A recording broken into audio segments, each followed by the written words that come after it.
I was speaking to some ex-servicemen the other day, and I was mentioning to them that security today in the 21st century, it's not good enough just to say, okay, what do our borders look like, right? Because security today has become a holistic thing. You don't necessarily get attacked from the borders. You can get attacked from inside. You can get attacked by cyber weapons. You can get attacked by, use of your media. So in the 21st century, one has to have a global view about security, and that's where I think our government has completely gone and miscalculated. We constantly hear about what is going on the border. And the fact of the matter is that China has taken 2,000 kilometers of our territory, okay, square kilometers. And frankly, we haven't said anything. The Prime Minister hasn't said anything. The military has clearly said that they're sitting in our territory, but the Prime Minister said nobody has come. This sends a very clear message to China. And the message is we can do whatever we want, and India will not respond, right? And in fact, in some of the conversations that they are having with our military, they're actually making the statement that, look, your Prime Minister himself has said we are not in your territory. So what is the conversation about? So that's one aspect of it. Yeah, to them it will look like we are whistling in the dark to allay fear. Yeah. No, and looking somewhere no, else. imagine if you're the leader, right? And your forces and my forces are negotiating, and your forces are coming and saying you're in my territory, and then I say no, but your leader has said we're not. So it destroys the entire negotiation position of Yes, India. yes. Right? So that's one aspect of it.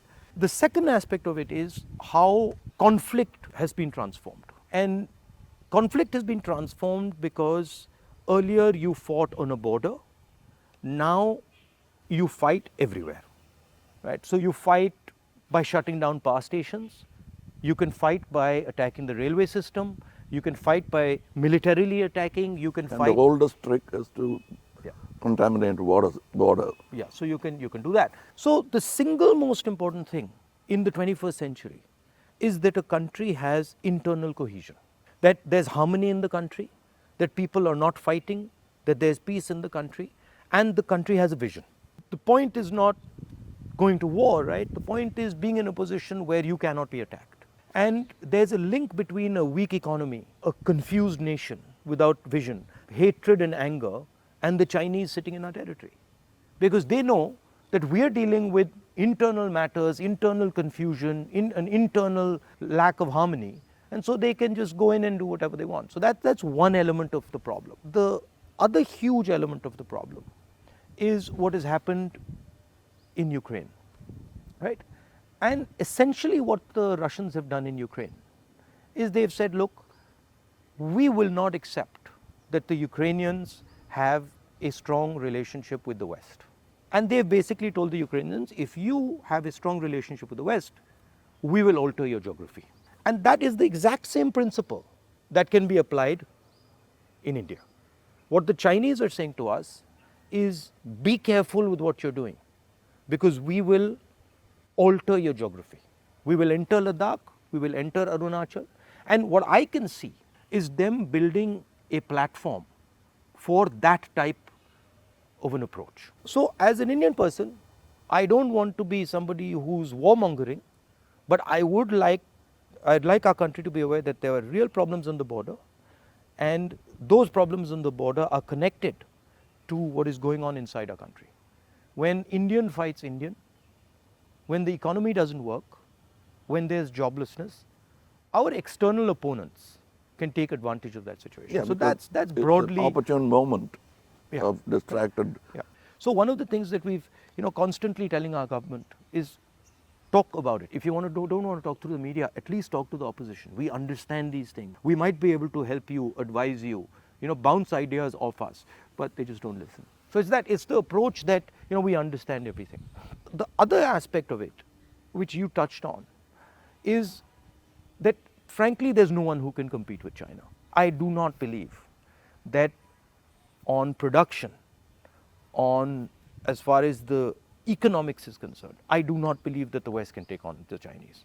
I believe that India can take on the Chinese. We have the population. We have the population, we have the people.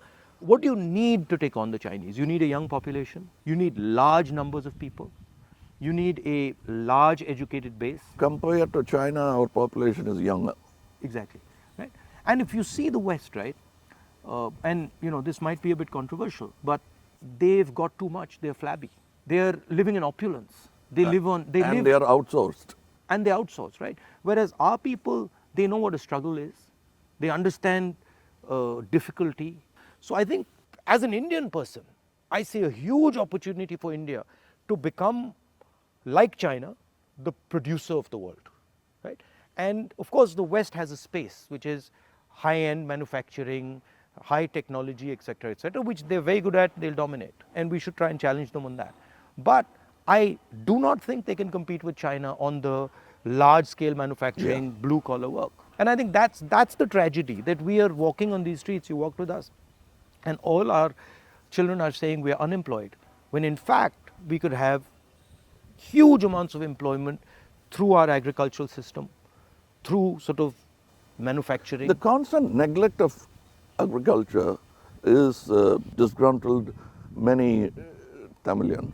They voiced, they came here, they didn't even get an audience.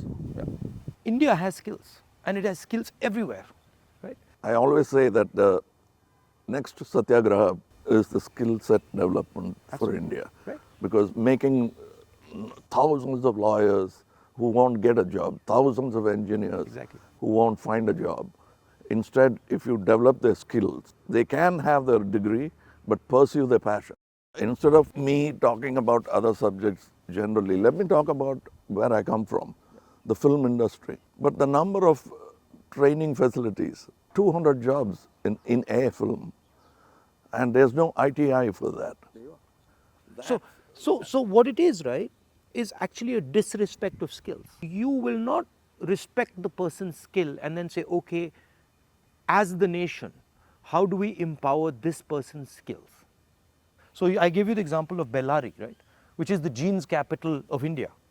Now, Bellary should be exporting jeans to the rest of the world, should be exporting different types of jeans, should be innovating on jeans. Right? Bellary has been shut down because of demonetization and wrongly applied GST. And you've literally taken a hub which could challenge the Chinese across the world in making jeans, and you've destroyed it. It used to have 4.5 lakh people working there, it now has 50,000. Like something like what you're doing with Khadi, right?